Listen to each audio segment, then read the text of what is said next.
കാലം കാതോർത്ത് പോവുകയാണ്. തൗഹീദ് നിലനിൽക്കണോ ശിർക്ക് ജയിക്കണോ എന്ന് തീർച്ചപ്പെടുത്താൻ പോവുകയാണ്. മുഹമ്മദിന്റെ സന്ദേശം അബൂജഹലിന്റെ സന്ദേശവുമായി മാറ്റുരക്കപ്പെടുകയാണ്. 313 ആയിരങ്ങളെ തോൽപ്പിച്ച് വിജയത്തിന്റെ വെന്നിക്കൊടി പറപ്പിക്കാൻ കഴിയുമോ എന്ന് ലോകമുറ്റു നോക്കുകയാണ് ബദറിലേക്ക്. 313 പ്രകാശഗോളങ്ങൾ.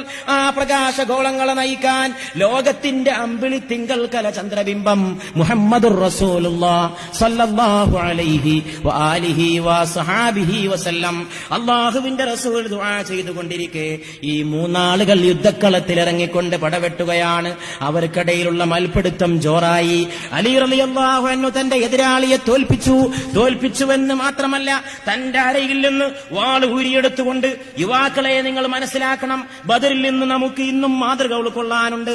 ബദർ ആൺകുട്ടികളുടെ ചരിത്രമാണ്, ബദർ വീരന്മാരുടെ ചരിത്രമാണ്, ബദർ ശൂരന്മാരുടെ ചരിത്രമാണ്, ബദർ പോരാളികളുടെ ചരിത്രമാണ്, ബദർ വിപ്ലവകാരികളുടെ ചരിത്രമാണ്, ബദർ നായകന്മാരുടെ ചരിത്രമാണ്, ബദർ ഏറ്റുമുട്ടുന്നവരുടെ ചരിത്രമാണ്, ബദർ അടിക്കുന്നവരുടെ ചരിത്രമാണ്, ബദർ കൊല്ലുന്നവരുടെ ചരിത്രമാണ്, ബദർ ചോര നന്മയ്ക്ക് വേണ്ടി ചോര ചിന്തുന്നവരുടെ ചരിത്രമാണ്, ബദർ നന്മയ്ക്ക് വേണ്ടി ചോര കൊടുക്കുന്നവരുടെ ചരിത്രമാണ്, ബദർ നന്മയുടെ പ്രഭവ കേന്ദ്രമാണ്, ബദർ തിന്മയുടെ തകർക്കലിന്റെ കേന്ദ്രമാണ്, ബദർ വെളിച്ചത്തിന്റെ പ്രളയമാണ്, ബദർ ചൈതന്യത്തിന്റെ പ്രകർഷമാണ്, ബദർ നീതിയുടെ കേന്ദ്രമാണ്, ബദർ അനീതിയുടെ കണ്ട കോടാലിയാണ്, ബദർ ക്രമത്തിന്റെ നാദമാണ്, ബദർ അക്രമത്തിന്റെ ഉജ്ജ്വലമായ എതിർപ്പാണ്, ബദർ അരാജകത്വത്തിന്റെ എതിർപ്പാണ്, ബദർ മുഴുവനായ നീതിയുടെയും സത്യത്തിന്റെയും ആഹ്വാനമാണ്.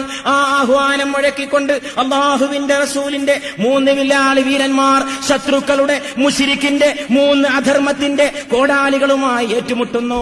അലി റളിയല്ലാഹു അൻഹു തന്റെ ആയുധം ഊരിയെടുക്കുന്നു. ഒറ്റവെട്ടുകൊണ്ട് തന്റെ എതിരാളിയെ തകർത്തി. അലിയാണ് ഏറ്റവും വലിയ യുവാവെന്ന് അറബികൾക്കിടയിലെ പഴമൊഴി അലി റളിയല്ലാഹു അൻഹു സാർത്ഥകമാക്കുകയാണ്.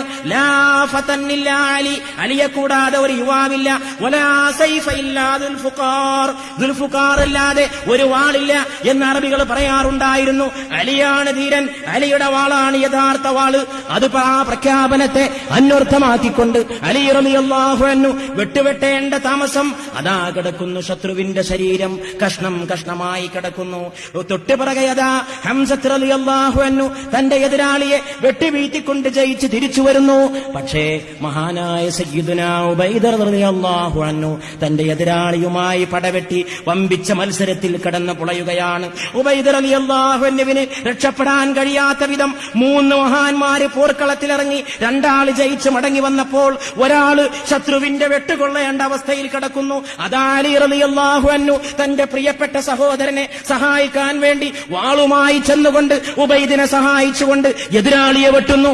ആ സമയത്തേക്ക് ഉബൈദ റളിയല്ലാഹു അൻഹു മുറിവേറ്റുവെങ്കിലും എതിരാളി വധിക്കപ്പെടുകയാണ്. ഉബൈദ റളിയല്ലാഹു അൻഹുവിനെ 2 കൈകളെ കൊണ്ട് താങ്ങിയെടുത്തുകൊണ്ട് അലി റളിയല്ലാഹു അൻഹുവും ഹംസത്ത് റളിയല്ലാഹു അൻഹുവും അല്ലാഹുവിന്റെ റസൂലിന്റെ സന്നിധിയിൽ കൊണ്ടുവന്ന് കിടത്തുകയാണ്.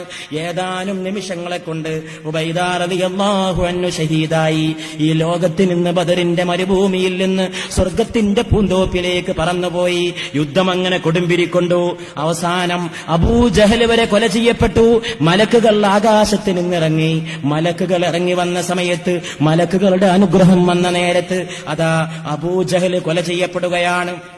ഏറ്റവും വലിയ എതിരാളിയായ അബൂജഹൽ കൊല ചെയ്യപ്പെട്ടതിന്റെ പിറകിൽ മലക്കുകളുടെ കൈയുണ്ടായിരുന്നുവെന്ന് ഇസ്ലാമിക ചരിത്രം പറയുകയാണ്. അബൂജഹൽ കൊല ചെയ്യപ്പെട്ട് കിടക്കുമ്പോൾ അബൂജഹലിന്റെ കഴുത്ത് മുഴുവൻ കരിവാളിച്ച് സാധാരണ വാളുകൊണ്ട് വെട്ടേറ്റ പോലെയല്ല, ഒരസാധാരണമായ അക്രമമുണ്ടായ പോലെ, എന്തോ ഒരു കരിവാളിച്ച പോലെ ഒരു കറുത്തിരുണ്ട രൂപമായി അബൂജഹലിന്റെ കഴുത്തിന്റെയും തലയുടെയും ഭാഗം മാറിപ്പോയിരുന്നുവെന്നും ഇടിവെട്ടുന്ന മലക്കായ മീകായിൽ അലൈഹിസ്സലാമിന്റെ വെട്ടുകൊണ്ടാണ് അബൂജഹൽ വീണുപോയത് എന്നും മഹാന്മാരായ ആരിഫീങ്ങളും ഇസ്ലാമിന്റെ ചരിത്രകാരന്മാരും എഴുതി വെച്ചിരിക്കുകയാണ്.